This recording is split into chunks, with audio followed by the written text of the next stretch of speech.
मैं थोड़ा सा ध्यान ये दिलाना चाह रहा था कि this topic is very relevant. It is the need of the hour to review our legislative performance in the 75th year of independence. अमृत काल में हमको रिव्यू तो करना ही चाहिए, लेकिन लेजिस्लेटिव परफॉर्मेंस जो डिपेंड करता है वो 2-3 चीज़ों पर रहता है. एक, जैसा हम जानते हैं कि अकाउंटेबिलिटी का जो principle it is enshrined in our constitution, and executive is accountable to legislature. एक तो मेन जो लेजिस्लेटिव परफॉर्मेंस यहीं से शुरू होता है, because executive needs 2 things. We have rule of law, तो रूल लॉ की ज़रूरत पड़ेगी, that is needed for the executive, and executive भी ड्राफ्ट करता है, केवल लेजिस्लेचर उनको प्रोवाइड करती है. And secondly public fund is also provided by the legislature. ये कॉन्स्टिट्यूशनल मैंडेट है कि without passing the appropriation bill in the house they can not spend even a पेनी.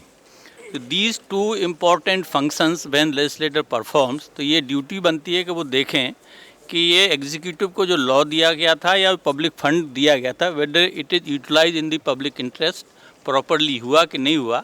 इसको फिक्स करने के लिए वेरियस डिवाइसेस हमारे रूल्स ऑफ प्रोसीजर में दिए गए हैं. सबसे पहले जैसे हाउस स्टार्ट होता है in a year, and that generally start with the budget session in the month of February or March. The first thing that is done is, in case of Parliament, Honorable President addresses the joint sittings, and in case of legislature or Vidhan Sabha, Honorable Governor addresses the assembly, and if they have bicameral, then both the houses. इस पर सबसे important discussion होने चाहिए. मैं देख रहा था in our houses earlier on the vote of thanks to the governor, discussions were held around 8 days.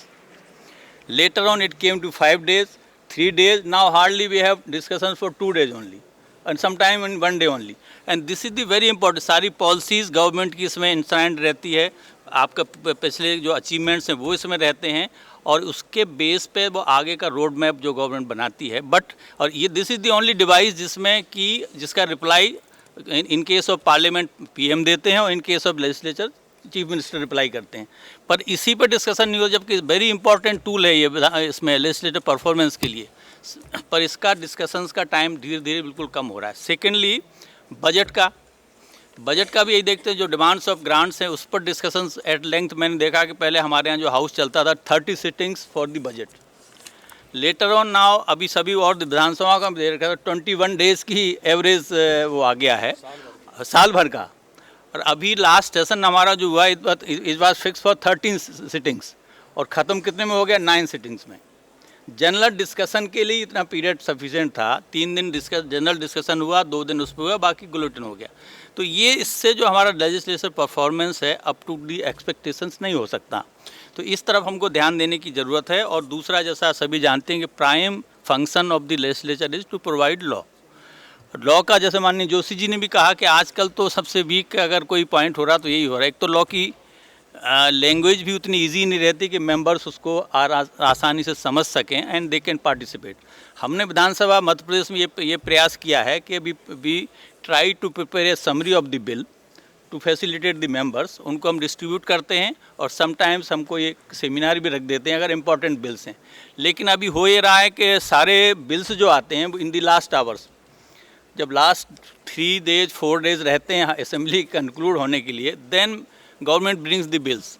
फिर स्पीकर रिलैक्स करते हैं रूल्स को, सेम डे पास होते हैं. अभी मैं एक रिसर्च भी देख रहा था कि मोस्ट ऑफ दी 56% यानी 322 bill were passed on the same day when they were introduced in various states. तो ये जो स्थिति बन रही है, इससे लेजिस्लेटिव परफॉर्मेंस बहुत एडवर्सली इफेक्ट हो रही है, और इस पर हमको सीरियस थॉट देने की आवश्यकता है. बस सभी सीनियर पॉलिटिशियंस, राजनेता यहाँ हैं, और बड़े इंटेलेक्चुअल सभी यहाँ हैं. मुझे आशा है कि ये डिस्कशन जो है निश्चित तौर पर एक कंक्लूजन की तरफ जाएगा. और मैं अंत में यहाँ जो NLC जो ऑर्गेनाइजर्स हैं उनको मैं थैंक्स देना चाहता हूँ.